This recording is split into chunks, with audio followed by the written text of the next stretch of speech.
శ్రీ విఘ్నేశ్వరాయ నమ. శ్రీ గురుభ్యో నమ. శ్రీ సీతారామాంజనేయ కరుణాకటాక్ష వీక్షణ ప్రాప్తిరస్తు. మనోజవం మారుతుల్యవేగం జితేంద్రియం బుద్ధిమతాం వరిష్టం పాతాత్మజం వానరయోధముఖ్యం శ్రీరామదూతం శరణం ప్రపద్యే.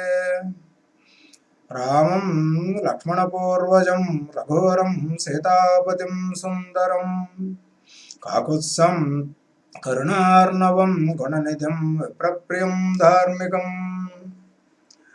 శ్రీరామాయణము సుందరాకాండ వింటున్నాము.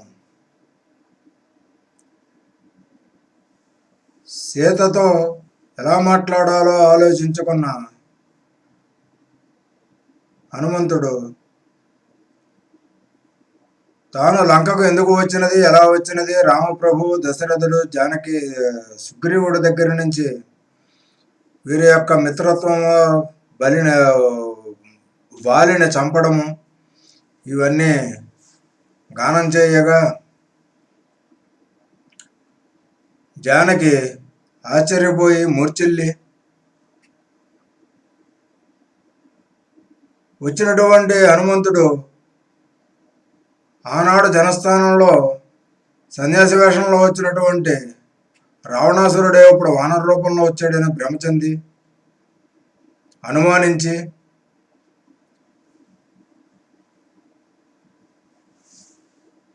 దూషించి తర్వాత కొంచెం నమ్మకం కుదిరి రాముడి యొక్క కథను పలికేవు కనుక రాముడి గురించి ఇంకా సంతోషంగా రామకథను వినకోరుతున్నాను అని సీత అనగా 35వ సర్గంలోకి ప్రవేశిస్తున్నాం. శ్రీ సీతాసతి హనుమ చెప్పిన రామకథంతా సంతోషముతో ఆలకించి మధుర స్వరములతో సీతాసతి హనుమ చెప్పిన రామకథంతా సంతోషముతో ఆలకించి మధుర స్వరములతో హనుమతోటి ఇట్లు పలికెను. వానర, శత్రునాశకుడైన రామభక్త హనుమ, శ్రీరామునితో నీకు ఈ బంధము ఎలా కలిగినది? పుణ్య సౌమిత్రుని ఎలా ఎరుగుదువు? మీ వానరులకు నరులకు స్నేహము ఎలా ఏర్పడినది? హనుమ, జ్ఞానుడు రామలక్ష్మణులు గుర్తులు కొన్ని చక్కగా చెప్పుము. అవన్నీ వినిన జానకి అయినా నాకు సంతోషము కలుగును, కానీ శోకముండునా? హనుమ, రామలక్ష్మణుల ఆకారము రూపములు ఎట్లుండేవి, బాహువులు ఎట్లుండును, ఊరువులు ఎట్లుండునో చెప్పుము. వాయుపుత్రుడు హనుమ సాధ్వి జానకి మాటలను ఆలకించి రామచంద్రుని గుణగణములను ఉన్నవి ఉన్నట్లుగా చెప్ప ప్రారంభించాను. కమలపత్ర నేత్ర జానకి, నీవు రాముని బాగా తెలిసి ఉండి కూడా నా అదృష్ట వంశమున సూర్యుడు రాముని గురించి చెప్పమని నన్ను ప్రశ్నించినావు. దీనికి నేను ఎంతగానో సంతోషించినాను. విశాలాక్షి, నాకు నిజముగా రాముని గురించి లక్ష్మణుని గురించి తెలిసినవి నేను వివరించదను, వినువమ్మా. సీత, పద్మరేఖల వంటి పవిత్రమైన నేత్రముల గల రఘురాముడు ప్రజల హృదయములలో తానుండువాడు, నీతిమంతుడు, సౌమ్యుడు, దయామయుడు, సకల లోక ఆరాధ్యుడు. రాముడు సూర్యకాంతితో సమానమైన కాంతి గలవాడు, క్షమలో భూసమానుడు, బుద్ధిలో బృహస్పతి సమానుడు, కీర్తిలో ఇంద్ర సమానుడు. పద్మరేఖల వంటి పవిత్రమైన నేత్రముల గల శ్రీరాముడు, శ్రీ రఘురాముడు ప్రజల హృదయములలో తానుండువాడు, నీతిమంతుడు, సౌమ్యుడు, దయామయుడు, సకల లోక ఆరాధ్యుడు. రాముడు సూర్యకాంతితో సమానమైన కాంతి గలవాడు, క్షమలో భూసమానుడు, బృహస్పతిలో ఇంద్ర సమానుడు, కీర్తిలో ఇంద్ర సమానుడు, బుద్ధిలో బృహస్పతి సమానుడు. రాముడు సర్వలోక ప్రాణి రక్షకుడు, తన వారిని రక్షించువాడు, తన ప్రవర్తనతో ధర్మమును రక్షించువాడు, మర్యాద పాటించుతూ దాక్షిణ్యముతో నుండివాడు.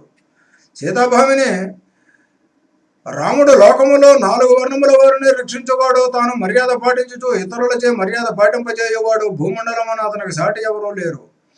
రాముడు కాంతిమంతుడు, అత్యంత పూజ్యుడు, బ్రహ్మచర్య వ్రతము పాటించువాడు, లోక కళ్యాణము నిమిత్తము కర్మలను ఆచరించువాడు, ఆచరింప చేయువాడు, సేవింప దగినవాడు. శ్రీరాముడు విద్యాకోవిదుడు, నిష్ణాతుడు, ధీరుడు, బ్రాహ్మణులను సేవించు సౌమ్యుడు, శీల వినయ సంపన్నుడు, కరుణామూర్తి, శత్రునాశకుడు, ఇక్ష్వాకు వంశ ప్రధానుడు. రాముడు ప్రజలచే స్తుతింపబడువాడు, యజుర్వేదము నేర్చినవాడు, వేదవేత్తలను పూజించువాడు, వేదాంగములలో నిష్ణాతుడు, ధనుర్విద్యా శాస్త్రము నేర్గినవాడు.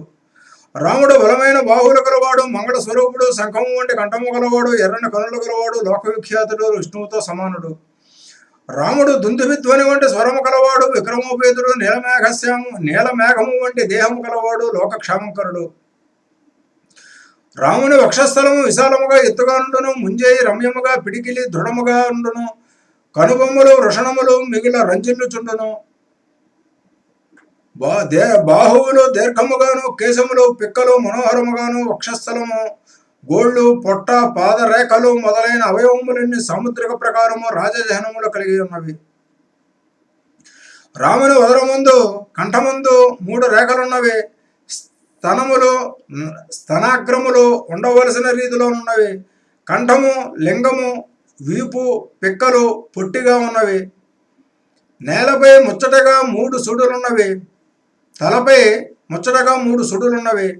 బొటకన వేలు మొదట నొసటి పైన, అరచేతి పైన, అరికాలిలో 4 రేఖలున్నవి.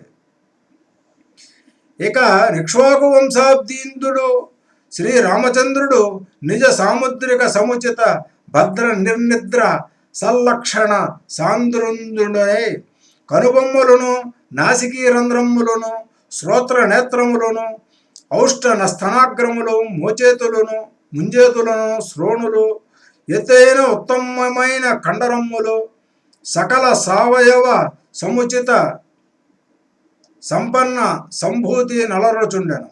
రమణీయ రసనాంచనములను, రమ్య దంష్ట్రా విశేషము విరాజుల్లో సింహ వ్యాఘ్ర గజ వృషగమన నిభగమనుడై నివ్వటిల్లును. తద్రామ ప్రభువరుండు నోష్ట ప్రదేశము చుబుక నాసికావయవ ప్రదేశములవి అప్రతిమాన సౌందర్య మాధుర్యధుర్యములైయుండును. శ్రీరామచక్రవర్తి నేత్ర దంత చర్మ పాద కేశములు నైగనిగ్యములై సౌభాగ్య యోగ్యములై రాజులుచుండును. ఆ రఘువంశస్వామి బాహు లతలు, అంగుళులు, ఊరులు, జంఘికలను అను అష్టవంశకములు తీర్చిదిద్దినట్లుగా ముద్దగా నొద్దిగా అమరయుండును. శ్రీమద్ రామచంద్ర ప్రభు ముఖనేత్ర వదన రసనోష్ట ధంష్ట స్థన నఖ హస్త పాదములనైన ఈ దశావయవ సంపుటియును పద్మ సంకాసమునై ప్రబలి విభ్రాజిల్లుచుండును. శిరోలలాట, శ్రోత్ర, కంఠ, వృక్షో, హృదయ, గర్భహస్త, పాద పృష్ఠాదులు దశ పెద్దవిగా హృదయముగా వేద్యములై నలరుచుండు. ఆ శ్రీరామచంద్ర చక్రవర్తి సత్ప్రవర్తి తేజకీర్తి సంపత్త్రయమున జగత్రయమున నిమ్ముగా సంప్యాప్తుడే సందీప్తుడయ్యను. అతని మాతృ పితృ వంశద్వయము పరిశుద్ధ ప్రసిద్ధ జగద్జగతమ్మునై వరలచుండను. కక్షాగర్భవక్షో నాసిక పృష్ఠ లలాటాఖ్య ముఖ్య షడ అవయవంబులు ప్రఖ్యాతమై సమున్నతమై రంజిల్లుచుండును. అతని సూక్ష్మాంగుళీ పర్వములు అకర్వమై అపూర్వ పర్వమై అలరుచుండును. శిరోజ రోమ నఖ చర్మ లింగ శ్మశ్రుదృష్టి బుద్ధి సమాఖ్య సముచితములు నవసంఖ్యాకమై సూక్ష్మమై తనరియుండు. అతడు పూర్ణార్ణ మధ్యాహ్న అపరాన్నములందు నిర్మల ధర్మ కామముల నింపుగా సంపాదించుచుండును.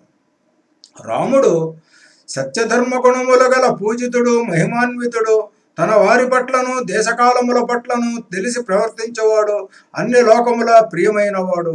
రాముని సోదరుడు లక్ష్మణుడు గుణశీలుడు, ఉన్నతమైన వాడు, నమ్మకమైన వాడు, రాముడంతటి వాడు, మంచి నడవడిక వాడు, ఓటమి ఎరుగని వాడు, బంగారు ఛాయ కలవాడు. ఉత్తములు రామలక్ష్మణులు ఇద్దరు నిన్ను కనుగొనుటకు విచారముతో భూమి అంతా తిరుగుచూ చివరకు వానర సంఘ శ్రేష్ఠుడైన సుగ్రీవుని నన్ను కలిసినారు. నిన్ను వెతకుమని కోరినారు. శ్రీరామలక్ష్మణులు నిన్ను వెతకుచూ ఋష్యముఖ పర్వతమునున్నట్టి వానరనాయకుడు సుగ్రీవమూర్తిని సుగుణమూర్తి సుగ్రీవుని కలిసినారు. సుగ్రీవుడు అన్న వాలికి భయపడి అన్నచే రాజ్యభ్రష్టుడై ఋష్యముఖ పర్వతమున వేదనతో కొంచెము కూడా శాంతి లేక వసించుచున్నాడు. ధర్మబుద్ధి గల సత్యవ్రతుడు సుగ్రీవుడు అన్న వాలిచే రాజ్యము నుండి తరిమివేయగా మేము అందరము సుగ్రీవుని భక్తితో సేవించుచూ ఆయన వెంట ఉంటిమి. అలా వెదకుచూ నారచేరులు దాల్చి విల్లమ్ములు ధరించిన రామలక్ష్మణులు ఋషిముఖ పర్వత ప్రాంతమునకు వచ్చినారు.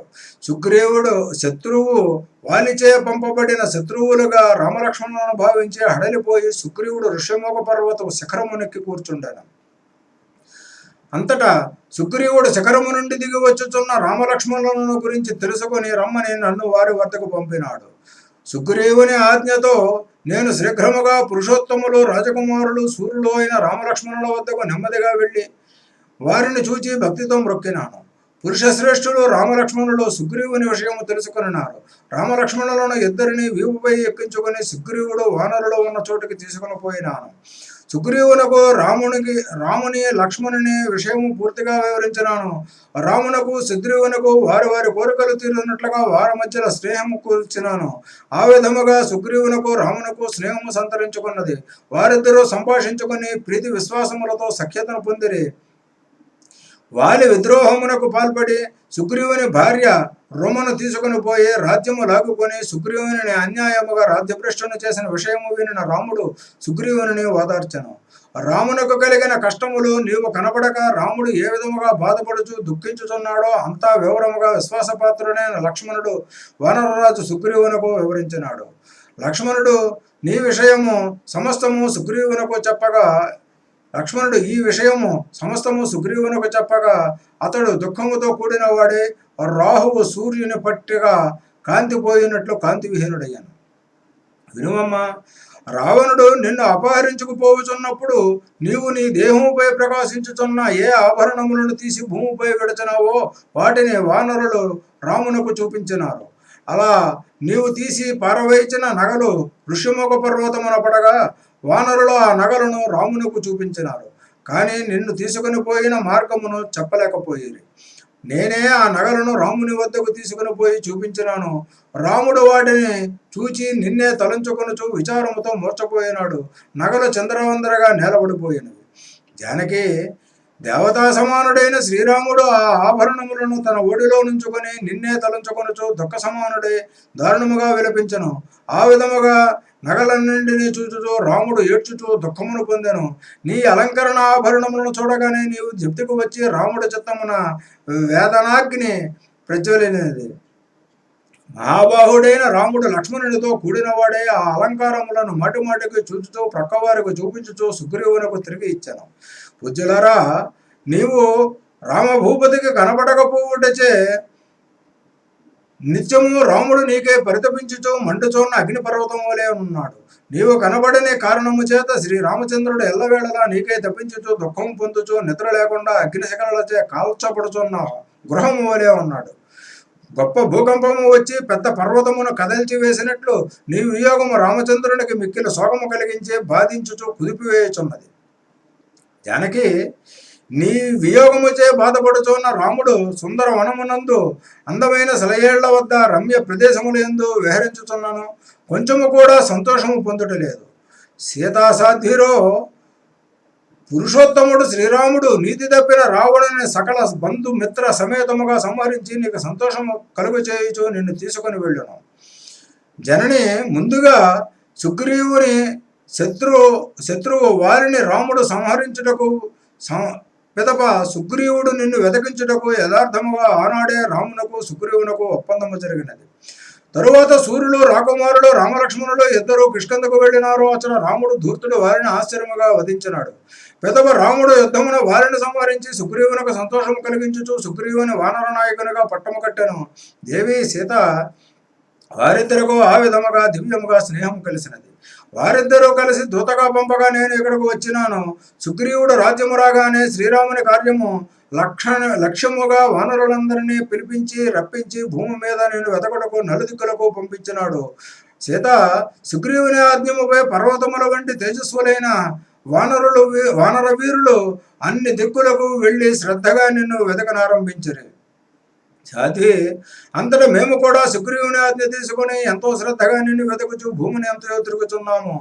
వానర సేనలో బుద్ధి సంపన్నుడు తెలివైన వాడు అంగదుడు 3వ భాగము సైన్యముతో నిన్ను వెతకడకు బయలుదేరినాడు. జానకి మేమందరము వింధ్య పర్వత ప్రాంతములలో దారి తప్పి దుఃఖముతో ఎన్నో అహోరాత్రములు గడిపినాము, కానీ నిన్ను మాత్రము చూడలేకపోయినాము. అలా వెతుకుచుండగా సుగ్రీవుడిచ్చిన గడువు పూర్తి అయిపోయినది. సుగ్రీవుడు ఏమి శిక్ష విధించునో అని భయముతో దారి ఏమి తోచక ప్రయోగవేశనకు సిద్ధపడ్డాము. రామ భార్యామణి జానకి వనములు దుర్గములు పర్వత ప్రాంతములు నదీ నదములు సమస్తము వెతికి నీ దర్శనము కలుగక ప్రాణములు విడుచుటకు సిద్ధపడినాము. జానకి వానరులము మేము ప్రాణములు విడుచుటకు సిద్ధపడగా అంగదుడు దుఃఖమును మునిగిపోయి నిన్ను రావణుడు అపహరించుట ధూర్తుడు వాలివధ తలంచుకొనను. జటాయు మరణమును మా ప్రాయోపవేశమును మా కథ నీవు కనబడకపోవుట అన్ని తలంచుకొని అంగదుడు ఒక్కసారిగా విలపించును. ఇచ్చిన గడువు దాటగానే చంపివేసేదనని వానర ప్రభు ఇచ్చిన ఆజ్ఞను తలచుకొని ప్రాణములపై తీపి వదులుకొని చావు కోరుచునుచుండగా శుభశకునముగా ఒక పక్షి వచ్చినది. జటాయువు సోదరుడు సజ్జనుడు గృధరాజు సంపాతి జటాయు మరణమును విని కోపగించి మాతో ఈ విధముగా పలికినాడు. వానరోత్తములారా, శుభప్రదురగు నా సోదరుడు జటాయువును ఎవడు ఎక్కడ చంపినాడో ఎక్కడ పడవేసినాడో వివరముగా మాకు శీఘ్రముగా చెప్పుడని కోరినాం. అంతటా అంగదుడు హడలిపోతూ నీ కారణముగా జనస్థానమును భయంకర రాక్షసులను చంపుట మొదలగు నీ కథను అంతను సంపాతికి చెప్పినాడు. సీతాసాధ్వి జటాయు మరణము వివరించి చెప్పగా సంపాతి మిక్కిలి చింతించాను. అతడే నీవు లంకాపట్టణమును ఉన్నట్లు నిజముగా చెప్పినాడు. జానకీమణి ఆ సంతోషకర మాటలను ఆలంకించిన అంగదుడు మొదలగు మేమంతా శ్రద్ధగా నిన్ను వెతుక అక్కడ నుండి బయలుదేరితిమి. వానరులెల్లరూ ఎంతో సంతోషించి నీ దర్శన భాగ్యమును పొందుటకు వింధ్య పర్వత ప్రాంతము నుండి బయలుదేరి ప్రయాణించి మహాకాంక్షతో సముద్ర ఉత్తర భాగమును చేరినాము. అంగదుడు మొదలగు వారంతా నిన్ను చూడవలనను సంతోషముతో ఉన్నారు. కానీ సముద్రము దాటుటకు శక్తి లేని వారి కార్యమునకు విఘాతము కలిగినందుకు దుఃఖించరు. సముద్రము దాటుట కష్టమైనది అయినను దిగులు పొందుచున్న వానరకోటి భయమును పోగొట్టి నా శక్తిని సమకూర్చుకొని 100 యోజనముల సముద్రమును సులువుగా దాటినాను. రాక్షసులతో నిండి ఉన్న లంక యందు రాత్రి వేళ ప్రవేశించినాను. దుష్ట రావణుని వలన దుఃఖము పొందుచున్న నిన్ను ముందుగా చూచినాను. జానకి సతి నీకు జరిగినదంతా నిజము చెప్పినాను, నన్ను నమ్ముము. రామదూతగా నీ వద్దకు వచ్చినాను. తల్లి, నాతో నీవు భయపడనక మాట్లాడము. జానకి సతి ఎప్పటికైనా నాపై అత్యంత విశ్వాసం ఉంచుము. నేను వాయుపుత్రుడు హనుమను సుగ్రీవుని మంత్రిని. నేను చెప్పినదంతా యథార్థము. అస్త్రశస్త్రములలో గొప్పవాడైన రాముడు క్షేమముగానున్నాడు. అన్నకు నిత్యము సేవ చేయొచ్చు. లక్ష్మణుడు క్షేమముగానున్నాడు. నేను చెప్పిన విషయములన్నీ ఆలోచించి మాట్లాడము. జానకి, నేను రామ భక్తుడను. విక్రముడు నీ ప్రాణేశ్వరుని కార్యసిద్ధి కొరకు సుగ్రీవుని ఆజ్ఞపై ధర్మకర్ముడునే ఇచ్చటకు వచ్చి ఉన్నాను. జానకి, కావలసిన రూపము దాల్చగల నేను వాయుకుమారుడనే హనుమను నీ జాడ తెలిసి కొనుటకు ఎవరి సహాయము లేకుండా నిన్ను వెతకచూ దక్షిణ దిక్కుగా వచ్చినాను. ఇది నిజము. తల్లి, భాగ్యవశముని నిన్ను ఇచ్చట కనుగొన్నాను. ఆతృతతో ఎదురు చూస్తున్న వానరులకు నీ క్షేమవార్త చెప్పి వారి తపన పోగొట్టి సంతోషం చేకూర్చదను. దేవి, రామ హృదయవాసిని, నా అదృష్టము చాలా బాగున్నది. సముద్రము దాటి వచ్చినందులకు వృధా కాలేదు. నిన్ను చూచినాను. నీ దర్శన భాగ్య కీర్తి నిజముగా నేను పొందినాను. జానకి, ఆలకించము. ఇప్పుడు రామచంద్రుడు ఇట్టే లంకకు వచ్చి రావణ క్రూర రాక్షసులను బంధుమిత్రాడితో సహా చంపివేయను. నిన్ను తీసుకొనను. ముమ్మటికి ఇది నమ్ముము. సీతాసతి మాల్యవంతమును ఒక విశ్వవిఖ్యాత పర్వతరాజ్యం ఉండెను.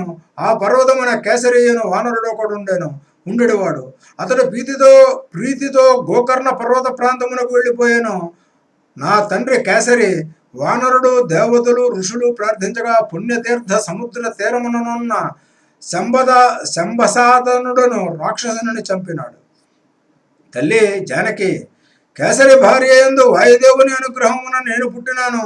నేను చేయు పనులను బట్టి నాకు హనుమంతుడని పేరు కీర్తి వచ్చినది. సీతాసాధ్వి నీకు నమ్మకము కలుగుటకు నీ రఘురాముని గురించి సంపూర్ణముగా చెప్పిన నా మాటలు ఆలకించము. రాముడు రావణుని సంహరించి నిన్ను తప్పక తీసుకుని పోవును. శోకముతో కృషించి ఉన్న సీత శ్రీరాముని గురించి గుర్తులతో రుజువులతో సహా పూర్తిగా హనుమంతుడు చెప్పగా అవన్నీ గుర్తించి అతడు రామదూతయే అని నమ్మెను. అంతటా సుందరీరత్నము సుధతీరత్నము జానకి ఎనలేని సంతోషము పొందగా ఆమె కన్నుల నుండి ఆనంద బాష్పములు రాలినవి. దీనితో సుందరకాండమునకు నాంది ప్రస్తావన జరిగినది. ఎర్రని తెల్లని సుదీర్ఘమైన కనులు గల సుందరి విశాలాక్ష లలనారత్నము జానకి ముఖము రాహువు వదలిన చంద్రుని వలె ప్రకాశించను. హనుమంతుడు గొప్ప వానరుడే అని ఇతరులు ఎవరు ఎప్పుడూ కానేరని సీత తన చిత్తమును నిర్ణయించుకొనను. వెంటనే హనుమ మిక్కిలి మోదము పొంది ఇట్లు పలికను. జానకి, రాముని వృత్తాంతమంతయు నీకు వివరించినాను, ఇంకా ఊరలిల్లుము. నేను ఇంకా ఇక్కడ నీ కొరకు చేయవలసిన కార్యము ఏమిటో నీ కోరిక ఏమిటో చెప్పుము, నేను వెళ్ళేదను. దైత్యుడు సంబసాధనుని చంపవలయునని మునులు ప్రేరణ చేయగా కేసరి ఆ రాక్షస వీరుని యుద్ధమందు చంపివేసినాడు. నేను ఆ జాతివాడిని, వాయుకుమారుడను, వాయు సమానుడను. 30వ సర్గము సమాప్తము. 36వ సర్గము ప్రారంభము.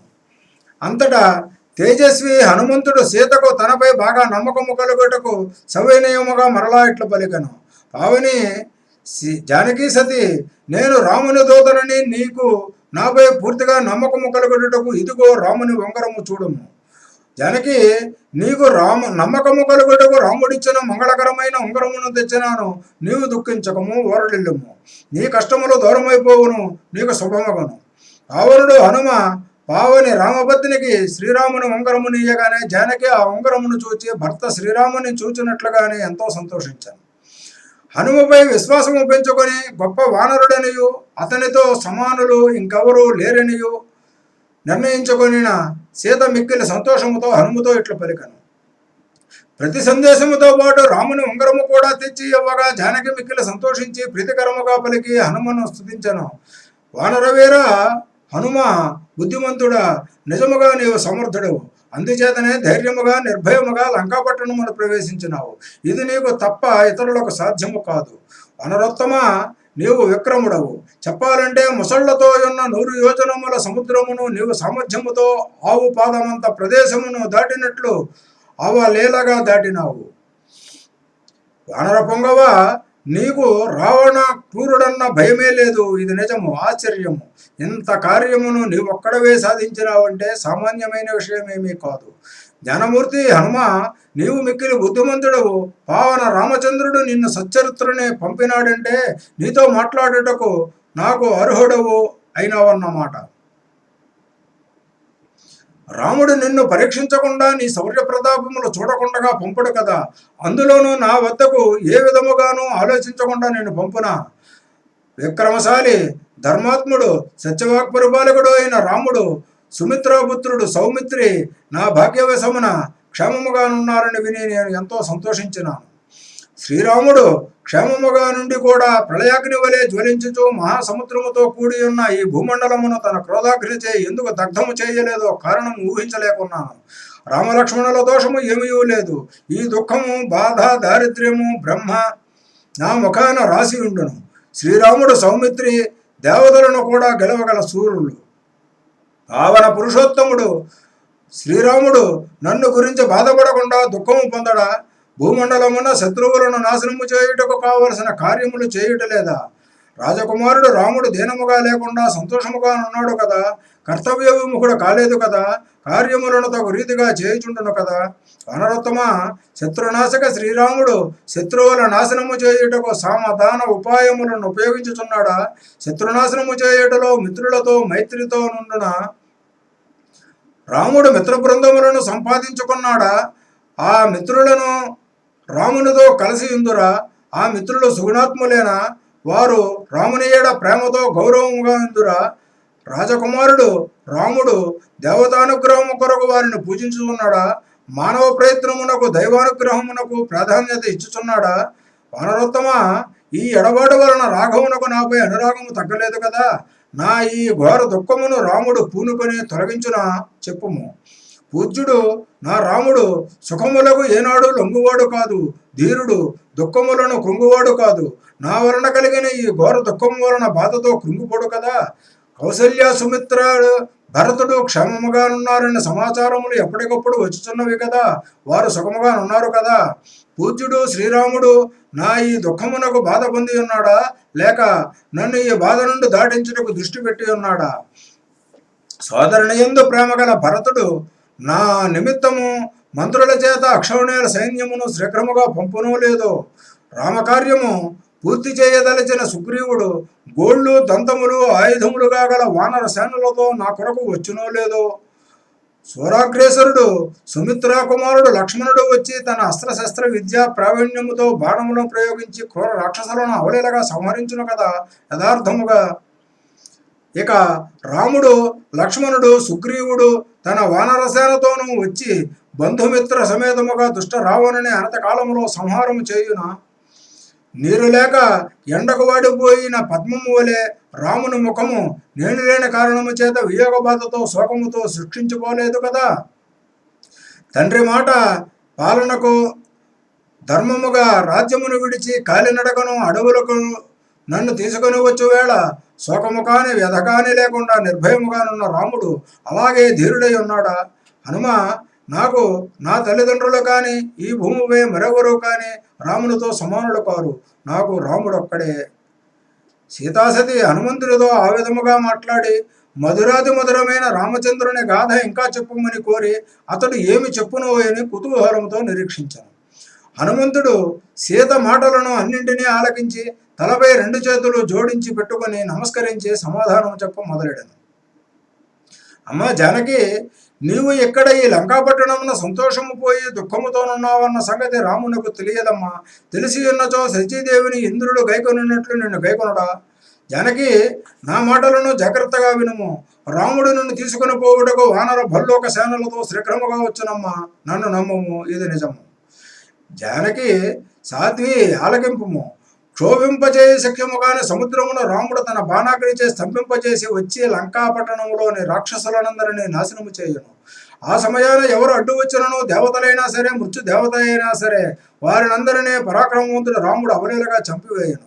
పూజ్యురాల సీత, నీవు కనబడగా శోకపీడితుడై దుఃఖములకు దూరమై రాముడు సింహముచే పీడింపబడుచున్న ఏనుగు వలె నిజముగా క్షీణించిపోయి ఉన్నాడు. దేవి, మలయ పర్వతము పైన, వింధ్య పర్వతము పైన, మేరు పర్వతము పైన, మందర పర్వతము పైన, దుర్ధర పర్వతము పైన మాకు ఆహారముగా లభించు కందమూలములపై ఒట్టుపెట్టి చెప్పుచున్నాను. జానకి, నీవు అందమైన కనులు, దొండపండు వంటి పెదవులు కలవాడు, హృదయానందముగా కనబడువాడు, పూర్ణచంద్రముఖము వాడు, విక్రముడు ధర్మాత్ముడు అయిన రాముని త్వరలో చూచెదవు.